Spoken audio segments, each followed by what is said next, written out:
Democracy. सबसे पहले democracy लफ्ज को तोड़ कर देखते हैं कि इसमें क्या मतलब छुपा है। डेमोक्रेसी ग्रीक लैंग्वेज के दो मुख्तलिफ लफ्जों को मिलकर बना है। डेमोस जिसका मतलब है कॉमन पीपल एंड क्राटोस जिसका मतलब है ताकत। आसान जबान में कहूँ तो लोगों की ताकत। डेमोक्रेसी एक गवर्नमेंट की फॉर्म है जिसमें लोगों को एक हक होता है कि वो अपने पसंद के लेजिस्लेशन को वोट के जरिए इख्तियार में ला सके। अब ये लेजिस्लेशन कौन होता है? लेजिस्लेशन का मतलब है वो शख्स जो कानून पास असेंबली का मेंबर हो और कानून में कोई भी चेंजेस हो या फिर कोई नया कानून बनाना हो तो वो असेंबली में बिल पेश करेगा। अब यहाँ एक बहुत बड़ा मसला आ जाता है कि किस तरह गवर्नमेंट के नुमाइंदों में इख्तियार डिस्ट्रीब्यूट होंगे। ये मुल्क की तरक्की और कॉन्स्टिट्यूशन के लिए बुनियादी मसाइल है। डेमोक्रेसी में सबसे अहम ये होता है कि असेंबली को आजाद रखा जाए। हर किसी को बोलने का हक हो, जिसे चाहे वोट देने की आजादी हो।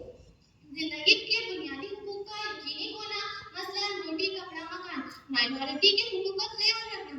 अब देखते हैं कि डेमोक्रेसी में क्या क्या चीजें होनी चाहिए। पॉइंट नंबर 1, इलेक्टेड गवर्नमेंट होनी चाहिए। मतलब है कि जो भी गवर्नमेंट हुकूमत में आएगी वो लोगों के वोट से आएगी। Point number 2, freedom of speech. मतलब है कि हर किसी के पास ये हक होना चाहिए कि वो अपनी राय दे सके। Point number 3, multi party democracy. मुल्क में एक पार्टी हुकूमत नहीं करेगी बल्कि मल्टी पार्टी हुकूमत होनी चाहिए। Point number 4, right to give vote to elect their representative. हर शख्स के पास यह हक होना चाहिए कि वो अपने रिप्रेजेंटेटिव को वोट दे अपनी खुशी से। ये नहीं कि उस पर जोर दिया जा रहा हो कि वो हमें वोट दे। Point number 5, the common people consider as the primary source of political power.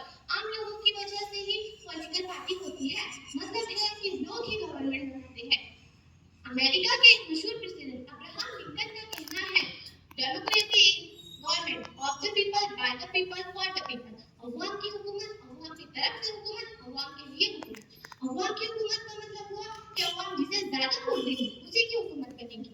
अवाम की तरफ से हुकूमत का मतलब हुआ कि जो हुकूमत का हिस्सा बनेगा वो भी अवाम में से ही होगा। अवाम के लिए हुकूमत का मतलब हुआ कि जो हुकूमत काम करेगी वो भी उसमें अवाम की बेहतरी ही होगी। प्रिंसिपल ऑफ डेमोक्रेसी, जमहूरियत के उसूल, कॉन्स्टिट्यूशन। डेमोक्रेसी में आइन की हर हाल में हिफाजत की जाएगी। ये नहीं कि अगर वो मेजॉरिटी से ताल्लुक रखता हो तो वो कुछ भी करे, कोई उसे कुछ नहीं कर सकता।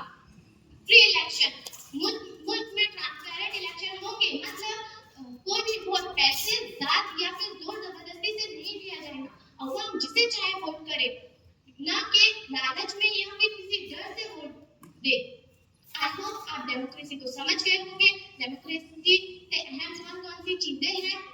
डेमोक्रेसी को समझना हमारा फर्ज भी है और हमारा हक भी। Thank you. अस्सलाम वालेकुम।